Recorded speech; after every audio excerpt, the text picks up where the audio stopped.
O que falta para você se inscrever no nosso canal? Estamos começando. 97% das pessoas que assistem nossos vídeos não são inscritos. Clica no botão vermelho e ative o sininho. Nos ajude a crescer.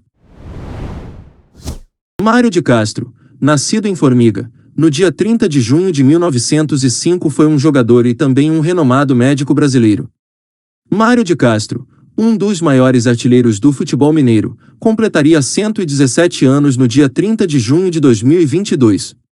O ex-atleta, falecido em 29 de abril de 98, deixou de forma oficial a sua marca nas redes mineiras 195 vezes, em 100 partidas disputadas. Sua média de gols por partida, 1,95, é a maior conhecida entre atletas de futebol do Brasil em todos os tempos. Mário de Castro atuou com a camisa do Clube Atlético Mineiro, sua única equipe oficial, entre os anos de 1925 e 1931. Fez sua despedida em um único jogo no ano de 1940.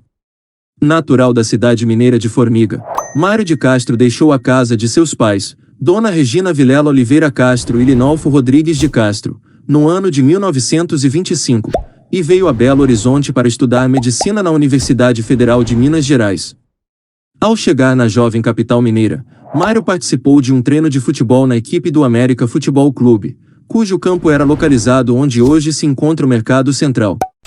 Em frente, no local onde hoje se localiza o Minas Centro, era o campo do Clube Atlético Mineiro, o maior rival americano. No dia seguinte, Mário de Castro trocava, de forma definitiva, a camisa alviverde pela alvinegra. Seria ali onde ele deixaria a sua história escrita.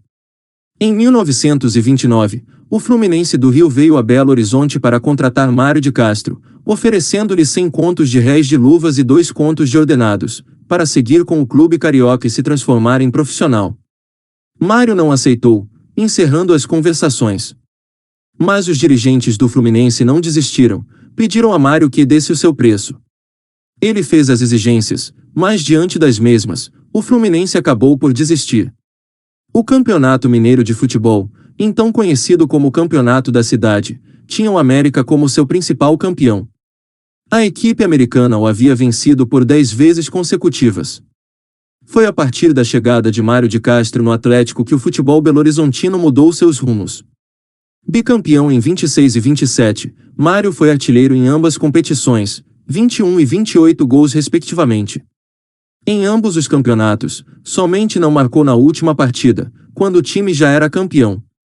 Em 1930, Mário de Castro foi convocado para participar da disputa da Copa de 30, pela seleção brasileira. O craque respondeu que só iria com a garantia de ser titular. Como o preferido dos cariocas era o botafoguense Carvalho Leite, Mário não aceitou o convite. Após a Copa, a diretoria do Atlético desafiou o Botafogo para um jogo em Belo Horizonte. A vitória pertenceu à equipe mineira. Mário de Castro 3, Carvalho Leite 0. Os companheiros de ataque colaboraram muito nas conquistas. Saíd e Jairo formaram, junto com Mário, aquele que é considerado por muitos o melhor ataque do futebol mineiro em todos os tempos. O trio maldito, como eram conhecidos os três atletas, foi responsável por 459 gols, que representam quase 5% dos mais de 9.000 gols marcados pelo Galo em seus 97 anos de existência. Este trio, que imortalizou o seu nome no futebol mineiro, somente se reuniu novamente em 98, após o falecimento de Mário de Castro. O craque foi enterrado no cemitério do Bonfim, em um túmulo próximo ao dos dois amigos. Formado em medicina no final de 1931, o artilheiro deixou os campos de Belo Horizonte. Não sem antes conquistar mais um título de campeão mineiro pelo Atlético, naquele que foi o último campeonato antes do profissionalismo. Voltou para Formiga, onde trabalhou como médico até a sua aposentadoria. Nunca largou o futebol. Continuava a atuar no time local enquanto teve condições físicas.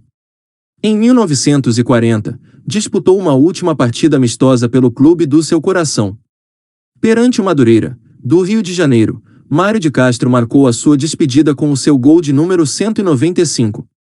Encerrava-se ali, uma das mais marcantes carreiras de futebol em Minas Gerais. E foi isso, galera. Não se esqueça de se inscrever no canal e deixar o seu like para ajudar nosso trabalho. Ajude também compartilhando o vídeo com seus amigos e ative o sininho para receber notificação de novos vídeos.